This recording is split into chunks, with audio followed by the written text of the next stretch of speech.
Sai da minha aba, sai pra lá. Oi, Ded. Mas que saudade de você ver ainda a linguinha bifurcada, né? Então, como é que tá aí? Nós tá batendo todos os recordes, né, da inveja desse povo. O ano passado nós fechou com superávit de 52 bilhões.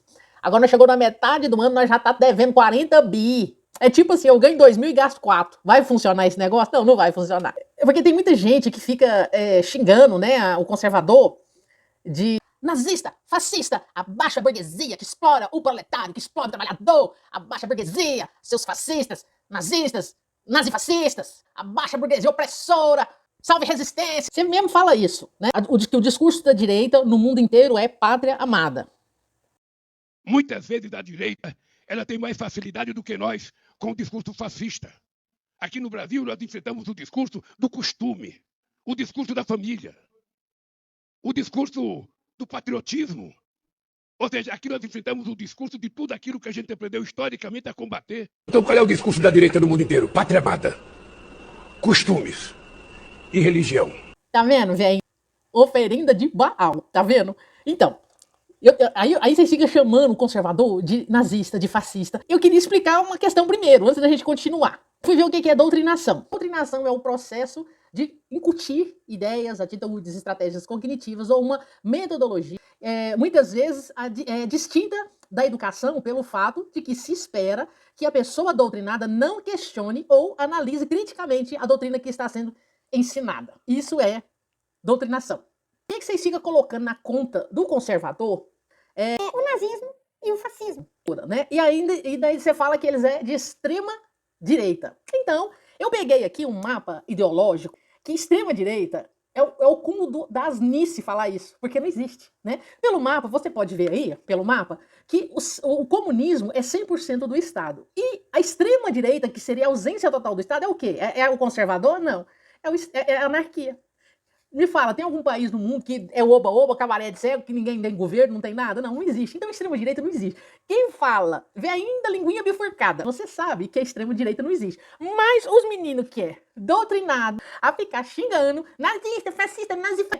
Aí se vocês fizessem uma consulta lá no Wikipedia, já ia parar de dar rata e começar a estudar, em vez de ser doutrinado e não questionar nada. O socialismo é uma preparação do comunismo. Aonde está o fascismo e o nazismo? Tá bem do ladinho do comunismo. Nós vamos ver hoje como é que fica do ladinho, né? Porque os dois extremos não vai prestar, não vai dar nada que preste. Então a gente sabe que os pilares da direita é o quê? Filosofia grega, direito romano, a moral judaico-cristã.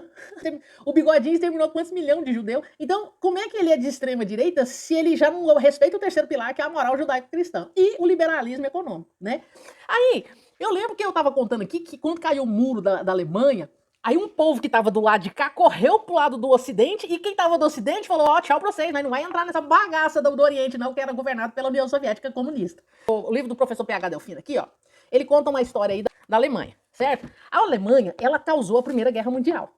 Então, aí vocês falam que quando a gente fala pátria amada, a gente é extremista. Não, a gente vai falar pátria odiada, igual vocês tudo viajam pra fora pra descer a lenha no próprio país. Não, a gente tem que entender a diferença de nacionalidade e patriotismo. Então, vamos lá. A Alemanha causou a Primeira Guerra Mundial. Aí ela perdeu. Eu acho que o Pink Cérebro é de lá, que toda a vida quis dominar o mundo. Quando ela perdeu, o povo impôs um pacote de trem de compensação para ele pagar os países que ganhou a guerra da Alemanha, na Primeira Guerra, né? Então, eles tinham que pagar umas taxas altas para os outros países que venceu. Né? Então, essas imposições subjugou quem? A Alemanha, e despertou no povo um sentimento de revolta. Por quê? Né? Quem que gosta de perder? Então despertou um sentimento de revolta, de nacionalismo extremo. O nacionalismo, ele vai com um cunho político. Amor à pátria, patriotismo, é amar onde eu nasci, amar o meu povo, a minha cultura. Lá no Wikipedia a gente vai ver assim, ó, o nacionalismo considera as outras nações e povos inferiores ao nacionalista. Agora, ser um patriota implica em amar a sua nação. Esse é o primeiro ponto. Então foi nesse ambiente que surgiu uma brecha para o Partido Socialista dos Trabalhadores Alemão crescer. O doido do bigodinho. Isso. Então ele foi ganhando espaço, né? E democraticamente colocasse o Bigodinho no poder, né? Respaldado pelo apoio popular. Mas por quê? Porque o povo já tinha caçado encrenca na Primeira Guerra, já tinha tomado na tarraqueta e estava pagando imposto e o prejuízo das outras nações que ganhou. Então o Bigodinho surgiu nesse contexto, né? Então tá, em 1945, quando foi noticiada a rendição, depois que a segunda que eles levaram na tarraqueta de novo, perderam.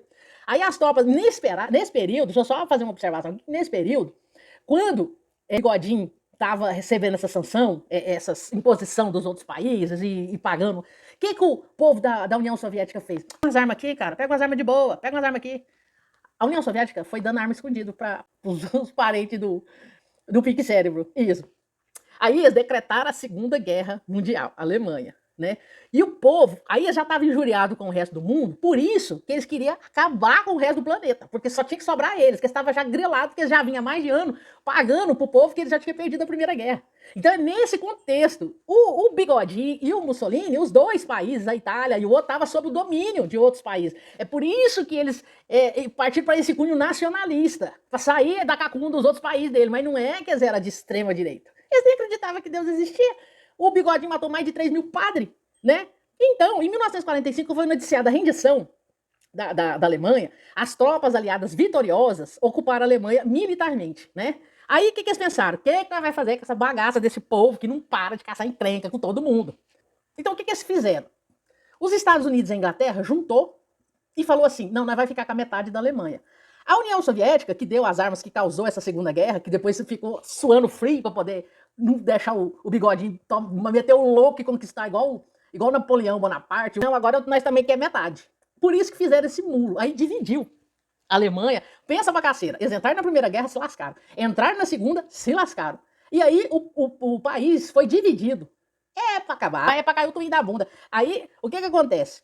Aí dividiu, foi quando fez o muro de Berlim, separando o Ocidente do Oriente. Então, o lado Ocidente foi a República Federal da Alemanha, ou Alemanha Ocidental. E o lado da União Soviética comunista, que você falou que ama, que é um elogista ser comunista, Dede?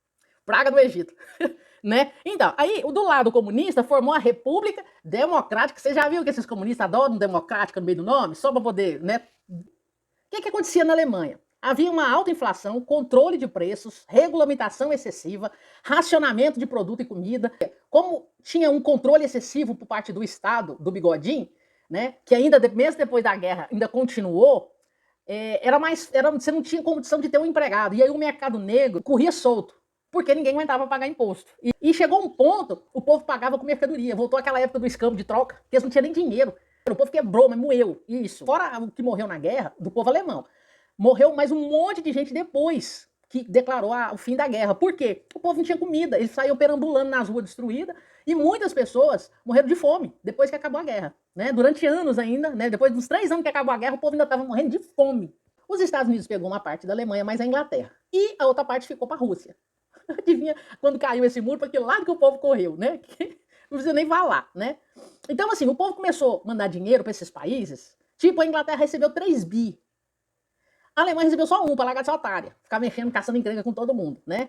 Então, ela estava sofrendo também. Além de estar devastada, o país dividido, ainda na hora de receber para poder reestruturar de novo, recebia só a sobra. Ludwig Erhard, eu acho que falei assim.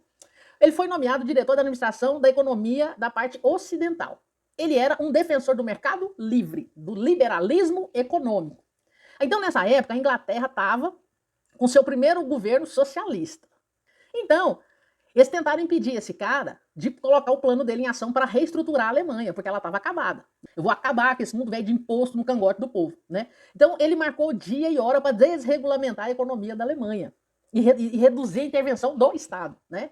Então, tem um relato de quando começou, o ponto inicial de quando começou a estruturação do lado ocidental, quando os Estados Unidos e a Inglaterra cuidou da Alemanha. No sábado, o povo estava lá perambulando, sem comida, sem nada. Na segunda-feira que ele falou assim, ó, vocês podem começar a trabalhar, que agora vocês não vão ter esse tanto de imposto para pagar, vocês podem contratar, que a gente vai dar o apoio, vai deixar tudo liberal, vocês podem fazer trem para vender e tal, o Estado não vai interferir igual o Bigodinho interferia, né? Então, na segunda-feira, parece que era outra Alemanha que tinha surgido. Então tem um relato, não me engano, foi 21 de junho, né? Uma segunda-feira. Aí diz que como num passe de mágica.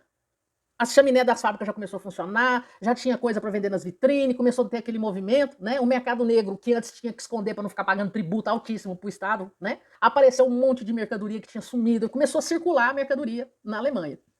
A Alemanha hoje é o 4º país mais rico e com o IDH, Índice de Desenvolvimento Humano, mais rico do mundo. Hoje, é o 4º país.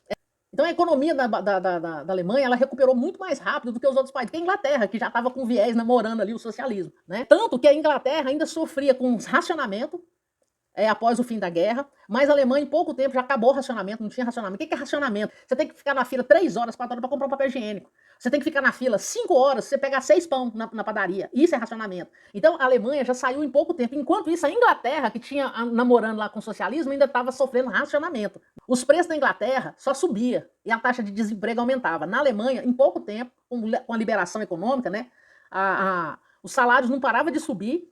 E em 15 anos, a Alemanha já era a terceira maior potência econômica do mundo.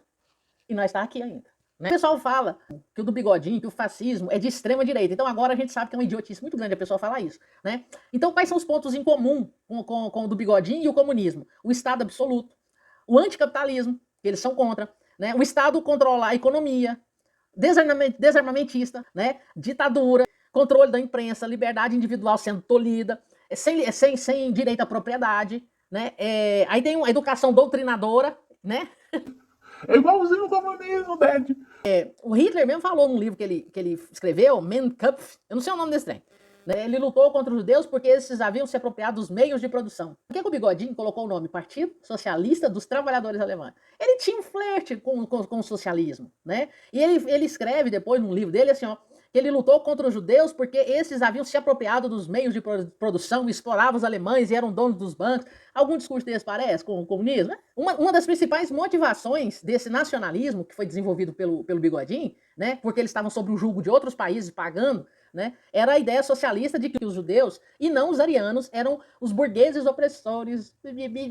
Salve resistência, mimimi, o mesmo papinho do comunista. Eu achei um símbolo de uma medalha criada por ele. E aí tem o martelinho e a foice. Então, eles colocavam esse povo para participar de rituais esotéricos, pagãos, para poder desviar. Ele foi, queimou as Bíblias, tudo, mandou queimar as Bíblias, tudo. Então, assim, a gente tem que rir de quem chama o conservador. A biografia do Mussolini, que o cara era um comunista, revolucionário, não tinha nada a ver. E a Itália também passava por um domínio chamado Habsburgo. Tinha um povo que estava dominando a Itália. Foi isso que o Mussolini criou, depois que ele saiu do Partido Comunista. É igual assim, ó, você tem um... Você tem um restaurante vegano, você é vegano e tem um restaurante de sociedade, né? E você só ser vegano. Aí, de repente, você fala, desmancha a sociedade, lá deu errado, aí você sai da sociedade, você monta uma churrascaria. Não faz sentido. O Mussolini a vida inteira, ele falou que o pai dele não deixou nada, mas só o espírito socialista, ele mesmo declara. Então o Mussolini não tem nada, ele nem acreditava que Deus existia, ele debochava de Deus, ele falava que Jesus era ignorante e louco. Nazifascista, que esses meninos ficam xingando aí, eles não sabem nem o que eles estão falando. Eu não estou falando para ler um livro e fazer um estudo científico, não, estou falando para ler a biografia do Mussolini, você vai ver que ele é de extrema esquerda. Então, mas por que então que vocês colocam isso na conta do conservador? É porque o comunismo, ele é muito sanguinário. aí a gente tem que pôr a culpa em mais gente aqui, tem que desviar um pouco da culpa nossa, porque senão fica insustentável a gente defender o comunismo, porque nós é doido, nós aniquila mesmo, né? Então vamos pegar esses dois doidos aí, o Mussolini e o Bigodinho, vamos falar que ele era conservador, e vamos tacar na cabeça do povo, pra doutrinar eles, pra eles começarem a xingar os conservadores disso, pra ver se cola, né? É papagaio falando. E tem assim, ó, um passeio, tipo aquele filme Conduzindo Miss Daisy, com os bonitinhos da carroça. Aí, só os dois bonitinhos da carroça passeando, né? Os dois aí passeando com Miss Daisy. Então, eles eram próximos, sim, né? Tinham o mesmo cunho comunista, de totalitário, de mandar, de dominar, de acabar com a economia, acabar com a propriedade privada. Praga do Egito. Você tem que parar de falar essas coisas, porque você fica tapeando. Você conseguiu tapear a igreja, né? Agora eu quero que a igreja salve resistência do Senhor Jesus. Dê um amém. Isso. Agora é só aguardar. Isso. Agora, não, vamos aguardar os próximos capítulos. Não.